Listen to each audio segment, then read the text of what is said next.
Bapak Ibu sedulurku kabeh, suatu ketika saya pernah keliling ke Kabupaten Banjarnegara. Di sana kami bertemu simbah-simbah. Setelah ngobrol ngalor ngidul, simbah itu tanya pada saya, "Mas, aslinya dari mana?" Saya jawab, "Saya lahir di lereng Gunung Lawu di Tawangmangu, Mbah. Tapi istri saya dari Kalijaran Purbalingga."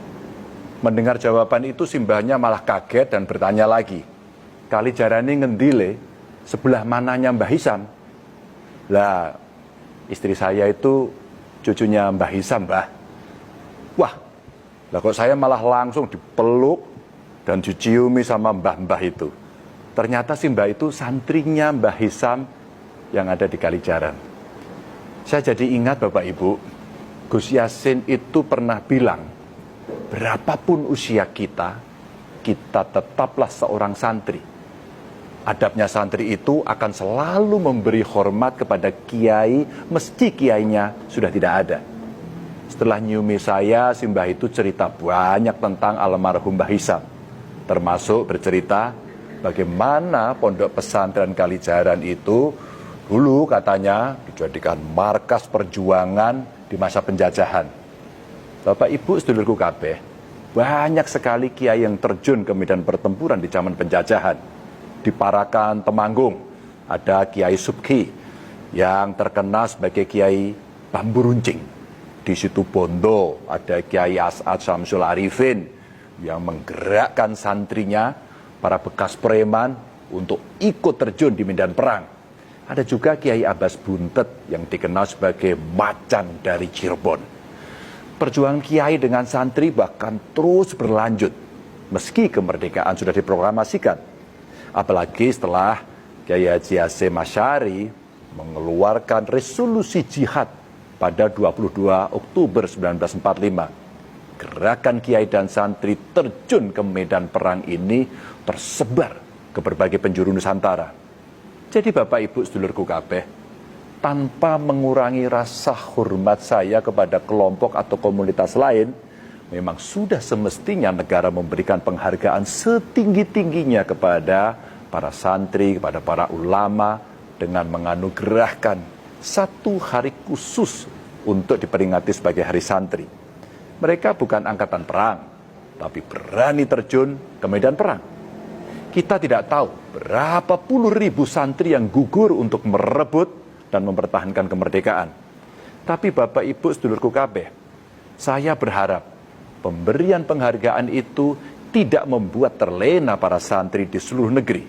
Saya menganggap resolusi jihad yang dikumandangkan Kiai Hasyim Asy'ari masih berlaku hingga kini.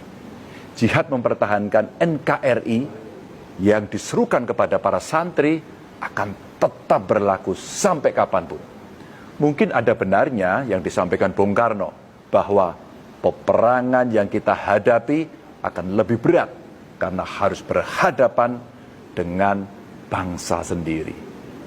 Buktinya ada sebagian dari kita menebar teror di mana-mana, menyebar hoaks dan ketakutan kapan saja, memusuhi bahkan menyerang saudara sendiri. Sentimen kelompok bahkan agama dijadikan senjata. Jika keadaan sudah seperti ini, maka pasukan ampuh yang bisa mengatasi salah satunya adalah santri. Jika kelompok penebar teror bertindak mengatasnamakan ajaran agama, maka para santrilah yang bisa meluruskan pemahaman agama mereka. Jika ada kelompok yang menebar hoaks, yang korup, pemakai narkoba, maka santrilah yang bisa mendampingi masyarakat, memberi pembelajaran yang benar. Karena santrilah yang punya pemahaman agama lebih mendalam. Sebagai contoh saja, ketika saya nengok pondok keluarga di Kalijaran, terlihat betul betapa padat dan khidmatnya para santri itu ngaji. Bismillahi, kelawan nyebut asmane Allah, Ar-Rahmani, kang paring welas asih ing donya lan akhirat, Ar-Rahimi, tur kang paring welas asih ing akhirat bloko.